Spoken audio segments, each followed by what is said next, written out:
Bear Independent Brief, 24 November 25. A couple of off-the-cuff pieces here than a written brief. First, it's looking like Venezuela could go down this week, specifically the American populace and a few other nations around the world will be, although it's a very, very American holiday, we'll be celebrating Thanksgiving. Those that do, or Indigenous Peoples Day. I don't even know what day that is.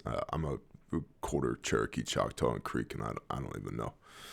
I don't know, man. Cornucopia, man. Pumpkin pie, eat a turkey. Yay, happy day. And so while everybody's in the process of yay, happy day, it's looking better than average odds that Venezuela is going to go down. And I don't know, the next 5 to 7 days. There are NOTAMs, notice to airmen. Venezuelan airspace has been more or less shut down, but it's like really, really shut down at this point. Rumor is that the CIA of all alphabet soup agencies has been given the go-ahead to take one last run at Nicolas Maduro and say, sir, it's time for you to leave. If he does not, the old decapitation strikes shall begin, which, welcome to U.S. diplomacy. So let's keep an eyeball on that.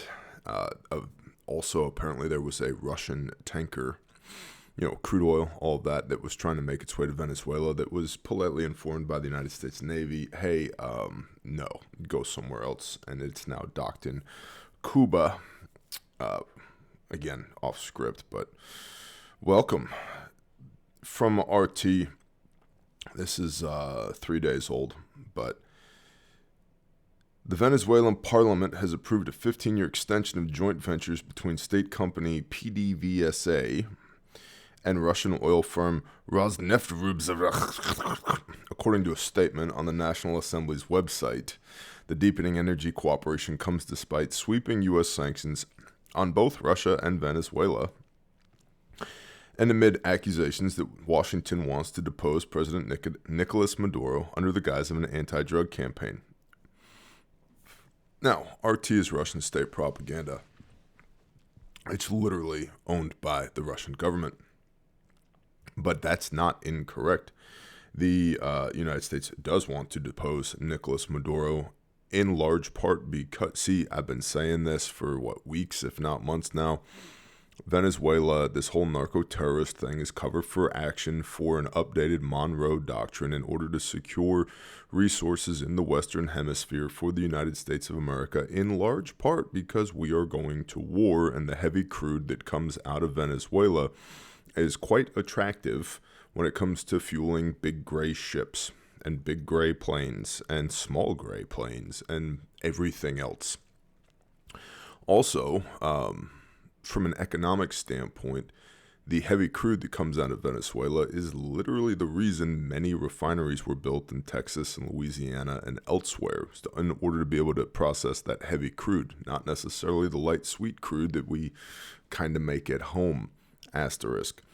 So yeah, Maduro's going to go, and when Maduro goes, love it, hate it, whatever, and I have my opinions on American diplomacy through firepower, but when Maduro goes, contracts like this in between the Maduro regime and Russia and other BRICS nations, Brazil, Russia, India, China, South Africa, Saudi Arabia, and 29 other nations at this point, those contracts will be null and void because there'll be new leadership appointed by, this is why it's not surprising that the agency is involved, appointed by the agency in totally legitimate democratic elections, which is it will be reported. And whoever the new guy is, the new guy will be a friend of the Estados Unidos, the United States of America, because if he's not, we'll put more big gray ships and big gray planes in his backyard.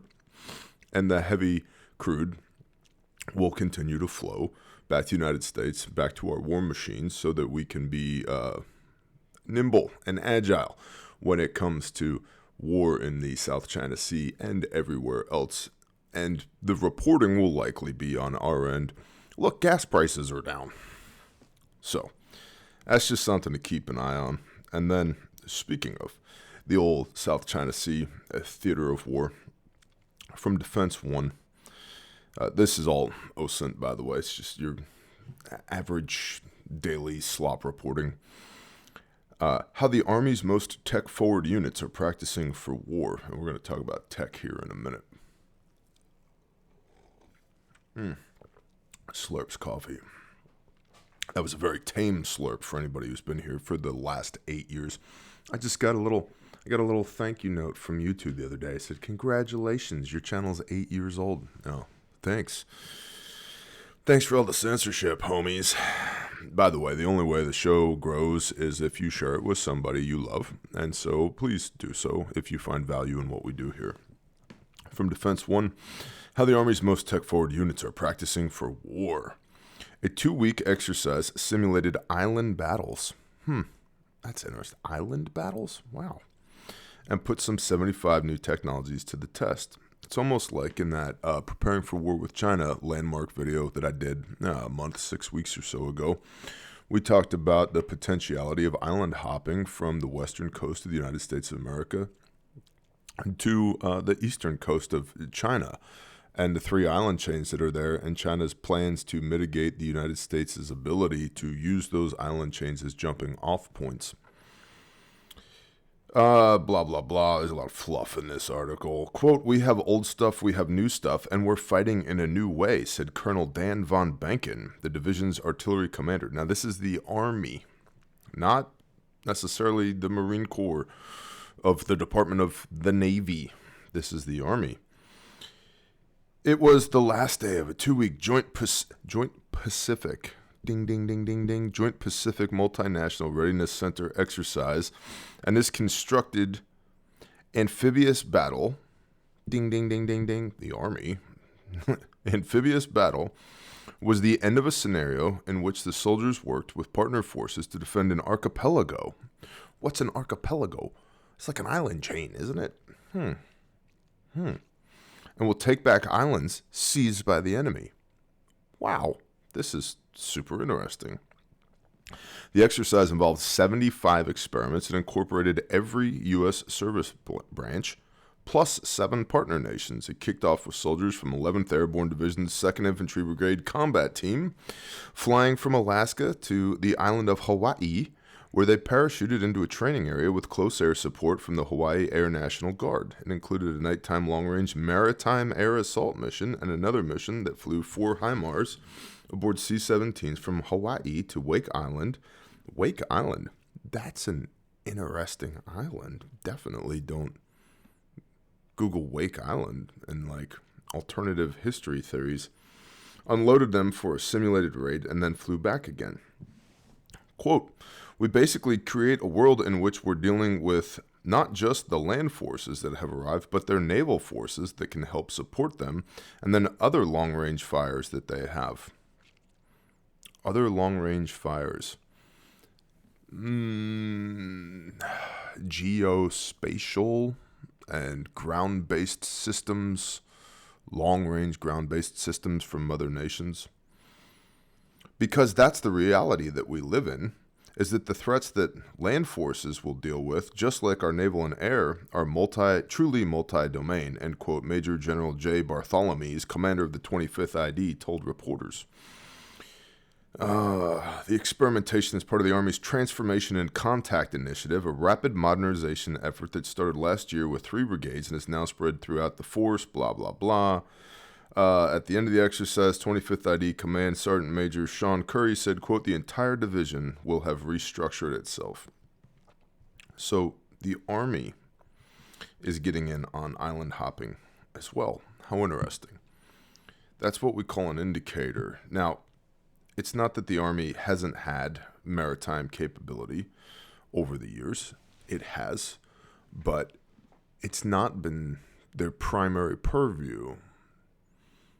That's for the crayon eaters. That's what they do.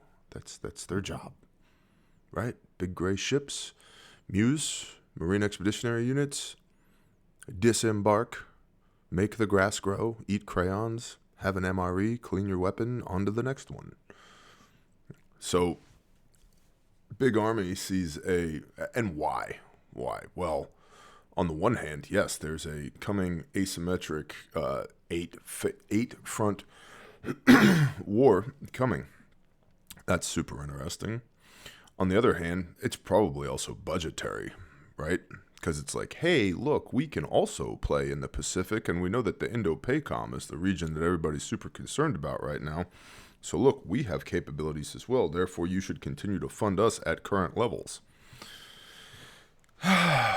Written report. Bear Independent Brief. Mass surveillance technology tracking Americans is growing at an alarming rate.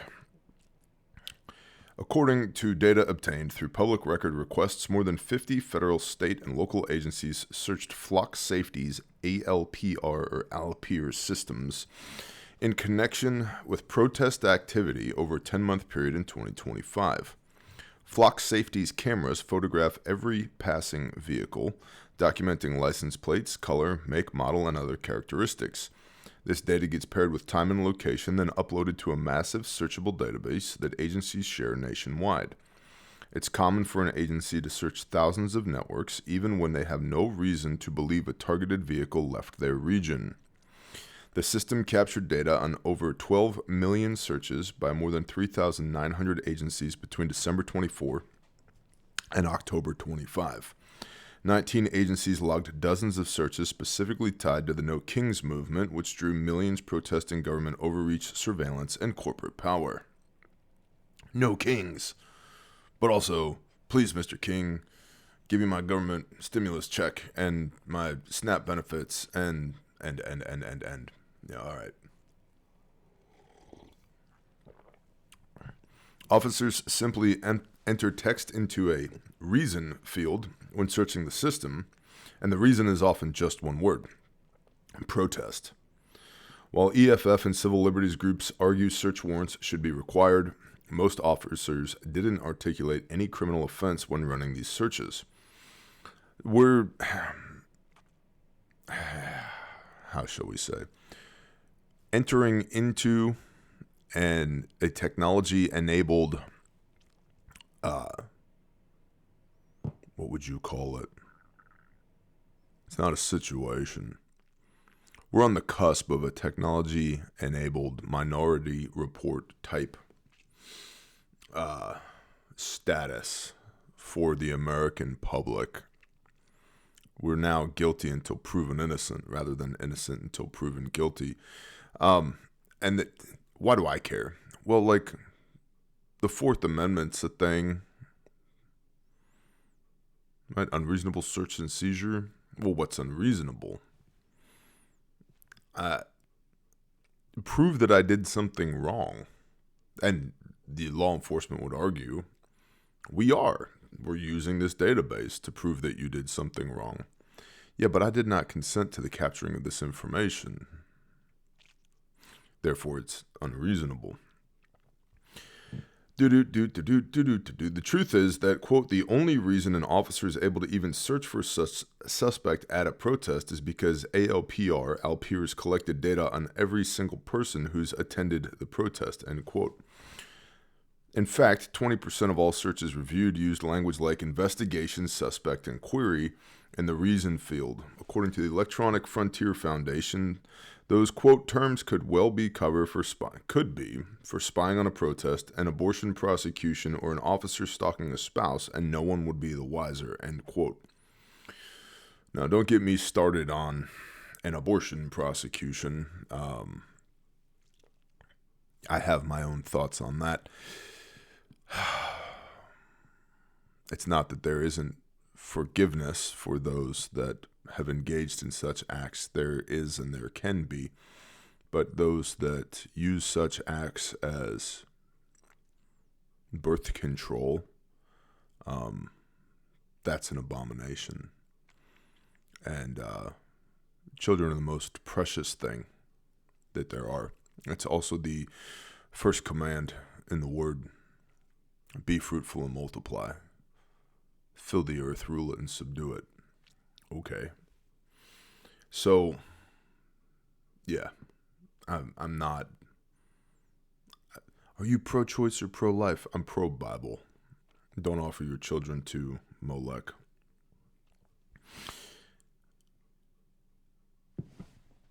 I've told y'all on many an instance, if you're going to engage in any type of shenanigans, leave the old rectangle of death at home. Your window to hell, this thing, leave it at home. There's a thing called geofencing. You might look that up. And because it's data, and data is captured in real time, geofencing can be done and is done in real time, but it can also be done retroactively. It's quite simple to draw a box on a map around anything and target all of the devices that have entered that box and use the targeting of those individual devices to build what's called a pattern of life. In fact, we talked about this with the Israeli organization that was specifically targeting churches in order to be able to propagandize the attendees of those churches with pro-Israel, anti-Palestinian messaging and marketing. And that's all done via geofencing, which is targeting individual devices that go inside of that box drawn on a map. Now, this is another layer to that. This is using cameras to corroborate geofenced information. That's called enriching. It enriches the data. U.S. Border Patrol even investigated a motorist who extended his middle finger at Border Patrol vehicles, which I believe has been seen to, or has been determined to be covered by the First Amendment, freedom of speech and expression. He extended his middle finger at a Border Patrol vehicle transporting detainees. Though Flock says it paused Border Patrol's direct access, federal immigration authorities continue accessing the data through local agencies who run searches on their behalf or lend them logins. Oh, well, that's nice. Meanwhile, Palantir Technologies has become deeply embedded in federal operations through its Gotham platform, which takes fragmented data from various agencies and transforms it into a unified searchable web. Immigration and Customs Enforcement alone has spent over $200 million on Palantir contracts, using it to investigate travel histories, visa records, biometric data, and social media information. Why is social media free? A couple of reasons, both of which are related. It's free for you because it's actually an advertising platform. That's why there's ads on YouTube videos, whether I turn them on or off or whatever. It doesn't matter which buttons I boop on my end, there will be ads because YouTube is an advertising platform, masquerading as a content platform. Look at Instagram. Every third post is an ad. Just scroll Instagram. Every third post is an ad, etc., etc. And you have a unique digital exhaust. You have a unique advertising ID. That's literally what it's called. Your device and you shared across all of your devices, which are all networked together, which is quite easy to ascertain by the computers. You have a unique advertising ID, so they can target you with ads. And I use the word target specifically because that's what it's targeting, or that's what it's called. They can target you with unique ads to get you to buy, in my instance, Nescafe Intense. What is that stuff called? It's coffee. It's espresso. It's freeze-dried. Instant. That's what it is. Instant espresso. Nescafe Instant Espresso. Which one of y'all recommended? Which is tremendous. And it's working.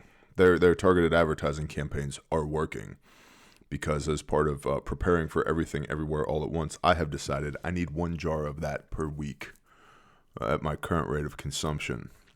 So, yeah, had to clear some shelves in the pantry. But I digress. That's why it's free, because every device, every individual already has a unique ID. So when you compare that unique ID with biometric data, with visa records, with travel history, you start to get a very enriched picture of who a human is from a POL, pattern of life standpoint, aka predictability, which gets back to guilty until proven innocent. Because Palantir's Gotham is proprietary, quote, the public and even elected officials, elected officials, those guys, cannot see how its algorithms weigh certain data points or why they highlight certain connections, end quote. Yet conclusions it generates can determine deportation lists or security risk classifications. The system enables attribute-based searching by location, immigration status, tattoos, or affiliations, creating capacity for mass profiling. Once data integration infrastructure exists, its uses tend to expand far beyond original mandates.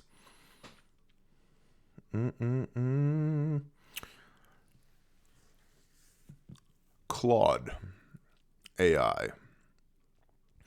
You may not be aware, but there was recently a massive cyber attack. Now, it depends on who you read and who you ask, but this whole oh yeah, Cloudflare went down because a single file got too large, and that shut down 20 to 25% of the internet like that because one configuration file got too big, and so a quarter of the internet fell apart. Yeah, maybe. Or also, Claude AI was hacked, probably by the Chinese, and was used as the engine for a cyber attack, which then, luckily or unluckily, the original Claude AI realized that a shadow version, a copy of itself, was being used to attack in real time, and I don't know what the bad Claude and good Claude engaged in computer jujitsu until the good Claude ultimately won and submitted the bad Claude, the copy of it. But in the process, wreaked havoc. So we now have documented AI-powered cyber attacks. If you don't have a plan for when, not if, but when, the grid stops working and communications stop working, and therefore no power, no water, no sewer, no refrigeration, no HVAC, no fuel, no transportation, no grocery store, no hospital.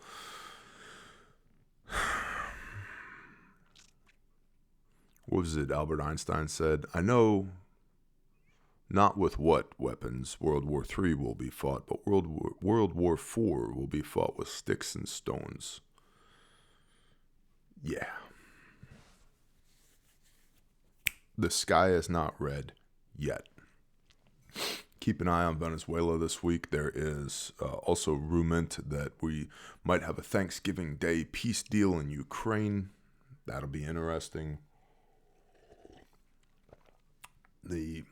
I believe the primary motivation from the standpoint of the United States with Ukraine is to dry up funding and war material going to that area of the world in preparation for it being needed elsewhere.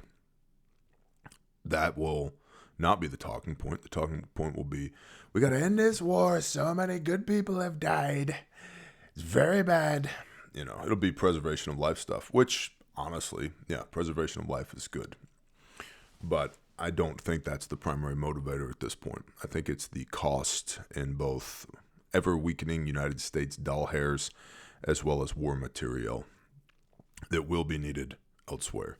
There's also a lot, let's just say in the last week or so, and specifically with news over the weekend, a lot of military contractors.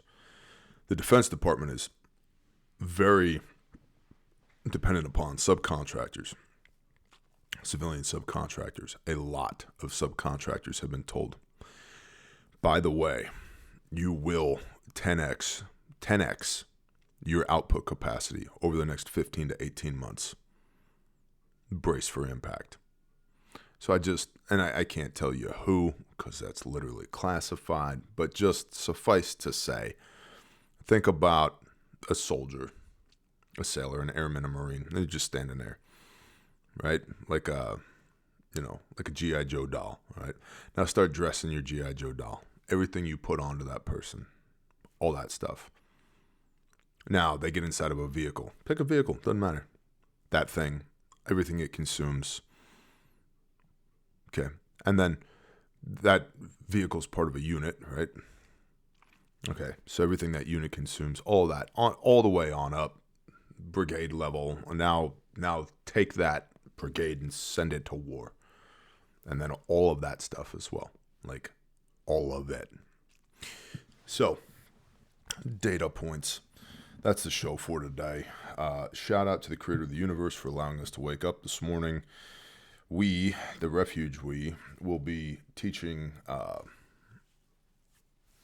church security today at a congregation that's not near, but not far either.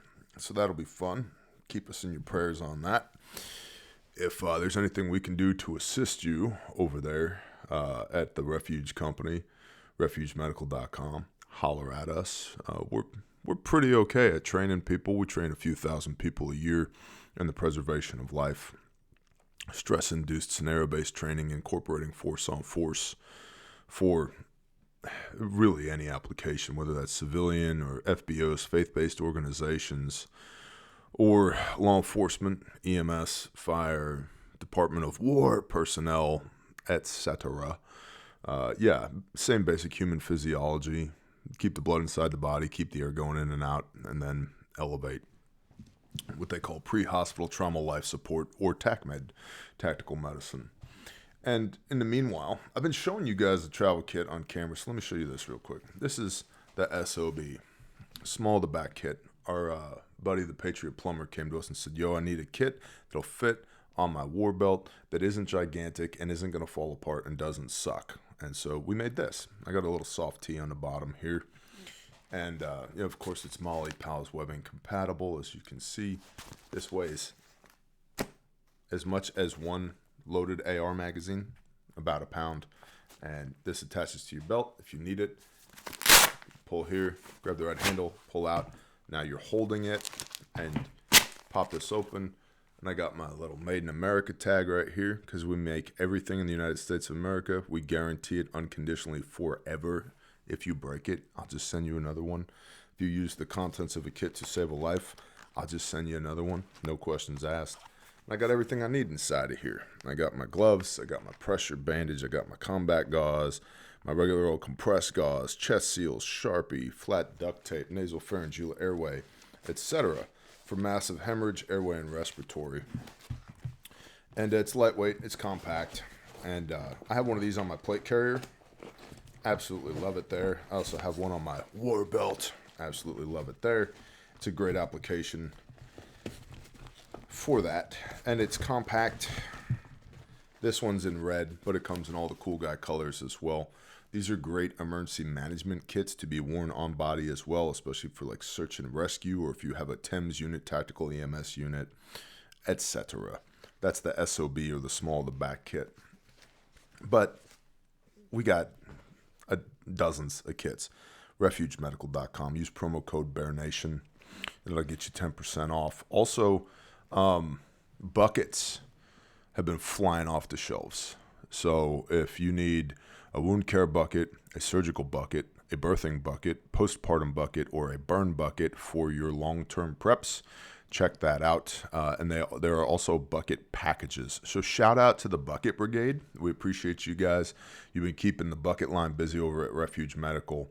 And if there's anything we can do to help you, shoot us an email, call the store, use the chat function on the website. It's not AI, it's people. And however we can serve you, we will. I gotta go. Y'all have a blessed day. I will see y'all when I see you. Shout out to the Patreon people, economic engine of the Bear Nation. Please share the show. That's my sign.